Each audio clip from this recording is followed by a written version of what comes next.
That's a picture of the top of the Chisca Hotel in Memphis, Tennessee. I was there touring last year, and I take pictures of just whatever catches my interest. And this sign on top of the building caught my interest, especially since it was a nice sign, but it had nothing on top of it. There's supposed to be a sign on top of it, but that's gone. It's just like a relic. So I took a picture of it, and then now I come across the picture again, the Chisca. So I had to find out, what is the Chisca?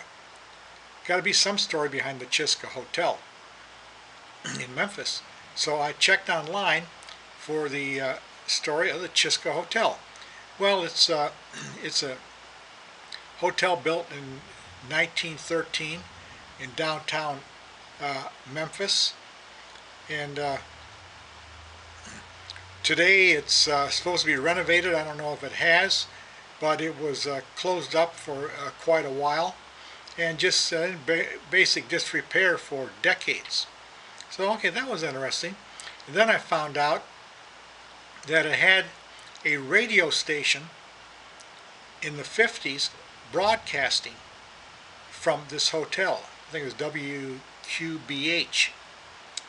And Elvis Presley had his first record broadcast from that radio station in the hotel. Well, that's very good. And then it suddenly dawned on me. In 1954 in Detroit, I was a young teenager. I didn't have a car yet, not old enough to get a license, but somebody in our group had a car. And we used to ride around the streets of Detroit, and gasoline was like 20 cents a gallon, but still we had to chip in a nickel apiece to buy 1 gallon of gas so we could ride around. Anyways, we put on the AM radio in the car in Detroit, ride around, and listen to this rock and roll, that was not rock and roll, rhythm and blues music coming out of Memphis, Tennessee. Now Memphis, Tennessee is about 700 miles away from Detroit.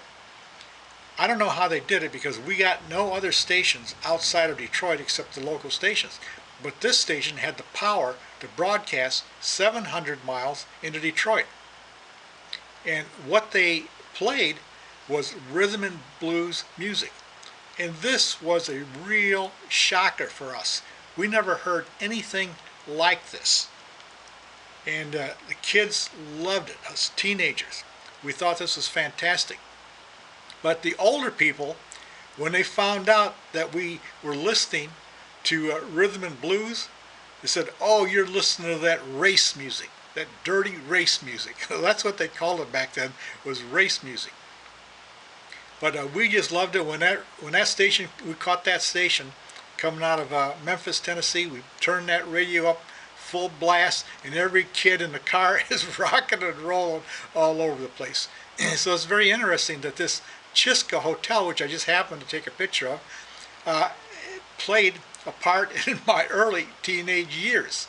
So you never know what you look up or what has an effect on your life that you didn't expect to have an effect. I also want to mention that the Chisca Hotel was named after a Choctaw Indian chief. But some of the records that we really went crazy for as teenagers that were broadcast out of Memphis, Tennessee was songs like Annie Had a Baby and Work With Me Annie by the Midnighters, and Hearts Made of Stone by the Charms. So these are some of the top hits that really drove us crazy, and this was what they called the race music.